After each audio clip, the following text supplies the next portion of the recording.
Greetings. Welcome to the 19th lesson in a series of lessons on basics of power systems engineering. This lesson covers the mesh analysis of AC circuits. This method is sometimes referred to as the loop analysis method as well. There are two systematic and powerful methods of analyzing networks. Those are the mesh or loop method and the node method. This lesson covers the first of these two methods, and lesson 20 deals with the node method. I'll be applying the mesh method to the circuit shown on this slide to find the currents through each of its branches and the voltages across each of its impedances. You're familiar with this circuit if you happen to have viewed lesson 18, because I have used the same circuit in that lesson as well. In lesson 18, I had shown the calculation of the current in the center impedance, once using Thevenin's theorem and again using the superposition principle. To prepare for the application of the mesh method, we need to adopt a current for each of the loops or windows of the circuit, and those currents are known as loop currents, as you'll see on the next slide. The direction chosen for each loop is not material to the application of the method, but it makes the work easier if they are picked to be in the same direction. Here I have given them both a clockwise direction. Having chosen the loop currents to be I1 and I2, as shown here, I will now write the KVL twice, once for each loop, and solve to find these loop currents. First, I'll write it for the loop on the left-hand side. I've started at this point, the corner here, going around clockwise in the direction of the loop current. The first voltage I come across is a voltage drop of 2 plus J4 times I1, and that gives me the first term. The next voltage is I1 minus I2 times 10 plus J5, and that will also be a voltage drop because I'm taking I1 minus I2. So I'll have 10 plus J5 times I1 minus I2. And the last voltage that I come across is the voltage of this voltage source here, and that one is a voltage rise of 20 volts. So I wrote the voltage drops on one side of the equation and added them together, and the voltage rises are added on the other side of the equation, and there's only one voltage rise here, so that goes on the right hand side. Now let's look at the other loop. Again, you can start anywhere, but I started here at this corner, going around in the clockwise direction. The first voltage is a voltage drop of 3 minus J times I2, that term. The next voltage is also a voltage drop of 10 volts with 2.5 degrees. And the last one depends on what direction I take for the current. If I do I2 minus I1 times 10 plus J5, that would also be a voltage drop in the direction of clockwise. So the last term would be 10 plus J5 times I2 minus I1 as another voltage drop. So all the drops are added on the one side, and I set that equal to 0 because there happen to be no voltage rises in this loop. Now we'll simplify these two equations by combining like terms, and here is the result of the simplification of these two. Comes to these two equations. It's the classical two equations in two unknown. We have a coefficient, an unknown, another coefficient, a second unknown equal a quantity here. And in the second line, we also have another coefficient times the first unknown, one coefficient, another coefficient times the second unknown equal to another quantity. You can solve the pair of equations for I1 and I2 in a number of different ways. I used here something known as the Cramer's formula. Let me just review that quickly with you. It works for two equations in two unknowns.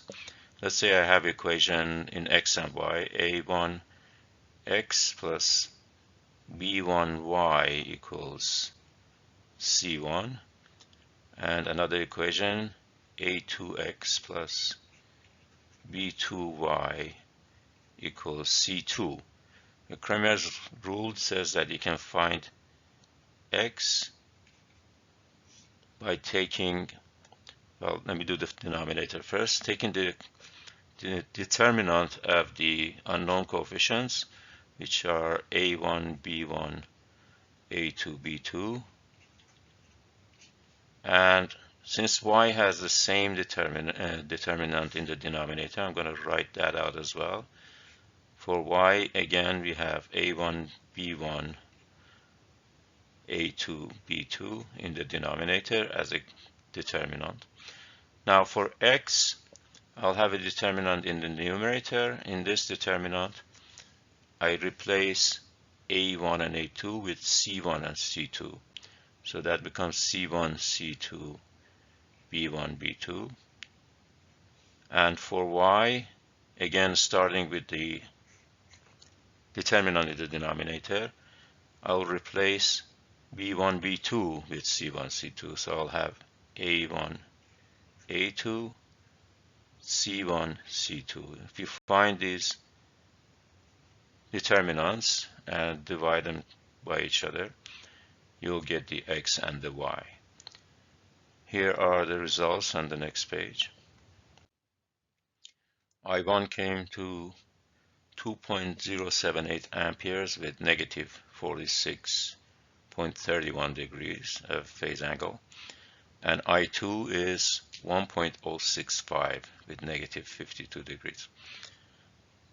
But our purpose is to find the currents through the branches, and so I'm going to give each current in these three branches a name of its own along with the direction, and you can see those on the next slide coming up. I picked I1 for this branch, I2 for this branch, and I for the middle branch. Now let's calculate I1, I2, and I. Clearly I1 is the same as the loop current I1. So here it is, I1 equals lowercase I1, and we have that value, so I just rolled it out. And I2 equals the lowercase I2, the loop current, so those are easy enough. I2 equals this magnitude. And the current through the middle branch, given the downward direction, would simply be I1 minus I2. And that one is written out here. If you do the subtraction between these two, you should get 1.024 amperes with negative 40.4 degrees.